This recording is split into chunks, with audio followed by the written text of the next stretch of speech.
मंगलवार को प्रधानमंत्री ने बयान दिया और कहा कि देश में अब समान नागरिक संहिता यानी कि यूसीसी को लागू करने का समय है। इसको लेकर के सुप्रीम कोर्ट भी कई मर्तबा कह चुका है।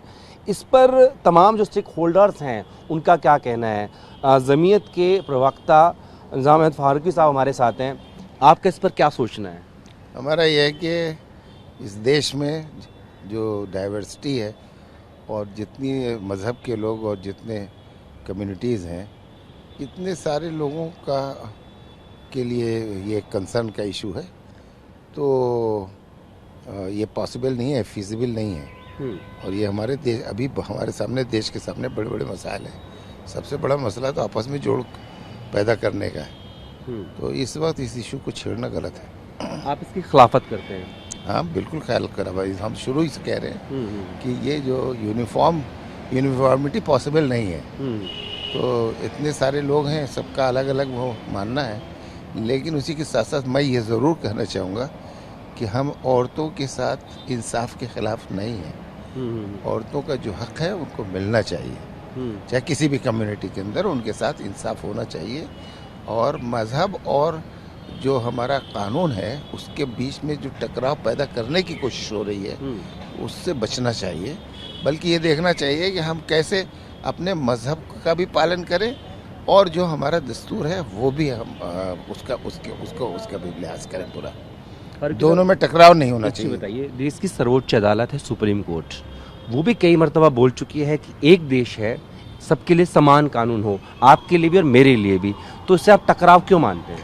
देखिए, सुप्रीम कोर्ट ने किस कंटेस्ट में क्या बोला हुआ है वो देखिए कि जितने भी केसेस हैं आप उनको उठा के देख लीजिए। सिवाय एक केस के जो मेंटेनेंस का था, उसके अलावा सारे केसेस में सुप्रीम कोर्ट ने सारे हिंदुओं के केसेस जिनमें ये बात कही है। ठीक है, लेकिन हम टारगेट मुसलमानों को किया जा रहा है। खाली मुसलमान ही क्यों?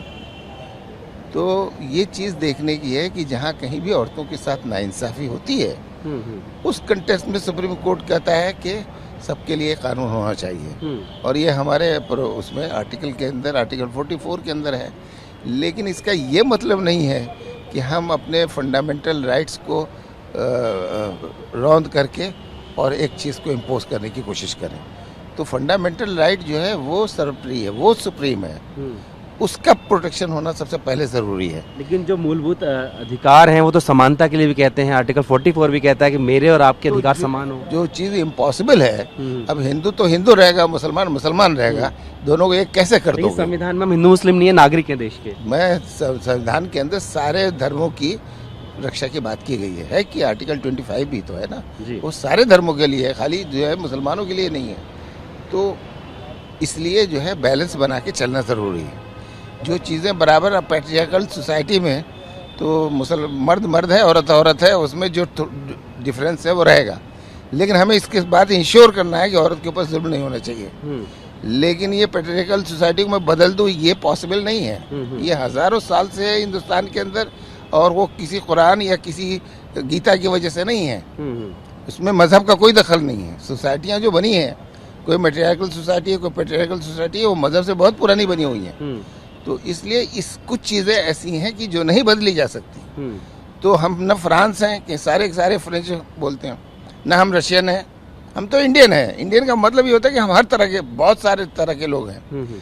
तो इनके ऊपर एक नहीं चल सकता है। बाकी जगहों पे कहीं भी चल भी सकता हो, वहाँ पर भी ऐसा प्रोविजन नहीं है कि पूरे देश के अंदर एक ही। हमारे देश के अंदर कि ये कॉन्स्टिट्यूशन के अंदर इतने सारे वो जो शेड्यूल 6 है, शेड्यूल 9 है, 371 है, 370, इतने सारे एग्जेम्पशन, इतने सारे एक्सेप्शन, फिर उसके बाद कंकरेंट लिस्ट है, फिर हमारे सारी स्टेट के अगर ड्राफ्ट आता है तो आप मुखालफत करेंगे जिसे पर्सनल लॉ बोर्ड कर रहा है इस तरीके से? देखिए, हम ऐसी अंधी बातों के ख्याल नहीं है। अगर मुखालफत की चीज़ होगी तो ज़रूर मुखालफत करेंगे। तो अगर कोई ऐसा ड्राफ्ट बन जाए कि जिसमें सबके लिए वो हो, सबके मज़हब की रक्षा हो और ज़बरदस्ती किसी पर कुछ न थोपा जाए, तो उसमें क्या प्रॉब्लम है? आप देख लीजिए कि हिंदू लॉ के अंदर अमेंडमेंट हुए, सबने एक्सेप्ट किया। और मुसलमानों ने भी मैरिज की एज के बारे में कानून आया, उसे हमने एक्सेप्ट किया। ट्रिपल लॉ वाला आया, उसे हमने एक्सेप्ट किया। तो ये ऐसा नहीं है। अगर कोई बात रीजनेबल हो, कोई माकूल, यहाँ तो ये है कि यूनिफॉर्म सिविल कोड होना चाहिए, मजहब की हमें कोई परवाह नहीं है। ये एटीट्यूड गलत है।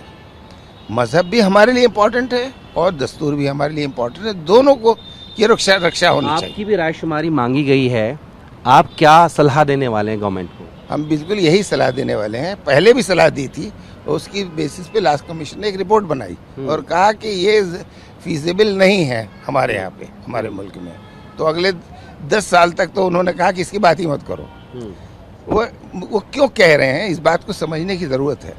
देखिए, आज की स्थिति जो है हमारे मुल्क के अंदर, हम एक दूसरे को एकोमोडेट करने को तैयार नहीं है। हमें तो आप नमाज तक पढ़ने की इजाज़त नहीं दे रहे हैं। हॉस्पिटल में बंदा बीमार है और वो कहाँ जाएगा, वो वहाँ पे अगर नमाज, जिस टाइम आदमी बीमार होता है, मुसीबत में होता है, उसमें ज़्यादा याद करता है, वो भी नमाज पढ़ता है। आप उसके ऊपर भी केस चला रहे हैं, उसे भी जेल में बंद कर दे रहे हैं। क्या आपने नहीं पढ़ा है इस ऐसी खबरें? ये बताइए, बातचीत से हल निकल। एक बात बता रहा हूँ, जब ऐसी स्थिति है कि हम एक दूसरे को बिल्कुल एकोमोडेट नहीं कर रहे हैं और आपने ये नफरत का बीज बोया है, इस वजह से ऐसा हो रहा है, उसमें आप यूनिफॉर्मिटी कैसे बात कर सकते हैं? पहले हालात सुधारिए, आपस में एक दूसरे के अंदर मेल जोल पैदा करिए और ये हम एक दूसरे को एकोमोडेट करने के लिए तैयार हों।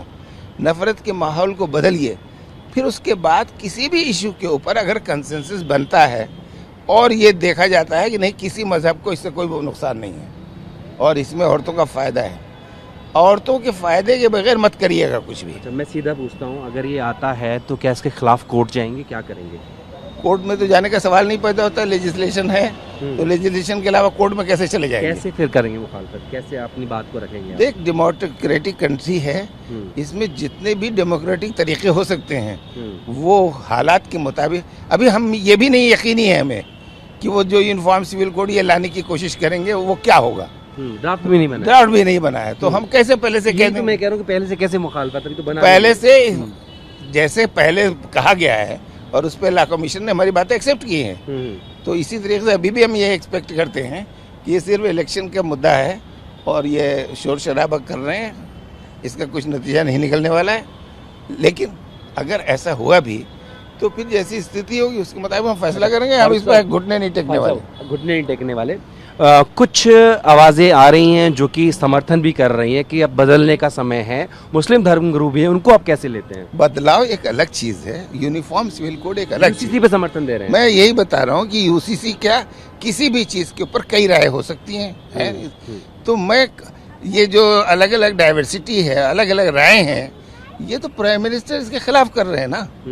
हम तो इसके बात के हम कायल हैं कि ये डेमोक्रेसी है, तो इसमें हर तरह की राय है और सबको एकोमोडेट करना है। सब मेरी बात पे मान लेंगे और सब ये चलेंगे, ऐसा तो पॉसिबल नहीं है। अपोजिशन तो रहेगा, लेकिन उसके लिए डेमोक्रेसी में जो तरीका है, तो सबसे पहले तो कोशिश की जाए कि सबकी सहमति हो जाए। राइट। अच्छा, सबकी नहीं हो तो कम से कम मेजोरिटी की हो जाए। तो जो डेमोक्रेटिक प्रोसेस है वो तो अपने होंगे, लॉ तो पार्लियामेंट में बनेगा, अपनाया जाएगा। लेकिन ये कि इस बात का जरूर ध्यान रखना है कि ये तो आप डिक्टेटरशिप की तरफ जा रहे हैं। नहीं, अगर रायशुमारी हो रही है, आपसे भी राय मांगे, डिक्टेटरशिप कैसे? अरे ये रायशुमारी हो रही है, प्राइम मिनिस्टर जो है लॉ कमीशन के ऊपर इतना दबाव डाल रहे हैं। कल आप देखें 2.5 घंटे तकरीर करी उन्होंने, तो लॉ कमीशन को, अब लॉ कमीशन की क्या हैसियत है आप देख लीजिए प्राइम मिनिस्टर के सामने। तो जब प्राइम मिनिस्टर अभी 15 दिन रुक जाते ना, आ जाती लॉ कमीशन की रिपोर्ट बन जाती, उसके बाद कुछ भी कहते। लेकिन ये आप पहले ही से कह रहे हैं कि क्या करना है, देश इसे देख नहीं रहा, सुन नहीं रहा, पूरी दुनिया देख रही है। ये चीज़ जो है इसको समझना चाहिए। आपने लेजिस्लेचर का जिक्र किया, तो आम आदमी पार्टी ने भी कह दिया है कि सैद्धांतिक तौर पर इसका समर्थन करते हैं, इसको आप कैसे लेते हैं? ये आम आदमी का अपना वो है और आम आदमी पार्टी ने सिर्फ इतनी बात नहीं की है, बल्कि उन्होंने ये भी कहा है कि इसके बारे में पहले सबकी राय होना चाहिए, सब लोगों से। तो अगर कोई चीज़ ऑप्शनल होती है, कोई चीज़ किसी के ऊपर बाई फोर्स नहीं ला दी जाती है, तो ऑब्वियसली उसके बारे में क्या प्रॉब्लम हो सकती है? आपने आखिर स्पेशल मैरिज एक्ट बनाया, वो ना हिंदू लॉ के मुताबिक है ना मुसलमान के लॉ के मुताबिक है, लेकिन एक आपने अलग बनाया, लेकिन ऑप्शनल है हमारे लिए, चाहे तुम उसे फॉलो करें चाहे नहीं फॉलो करें। तो अगर ऐसा ही यूनिफॉर्म सिविल कोड है तो उसकी कौन मुखालफत करता है? ये तो आप जबरदस्ती जो लादने की कोशिश कर रहे हैं, ये जबरदस्ती घर वापसी का जो नारा है, ये एक्सेप्टेबल नहीं।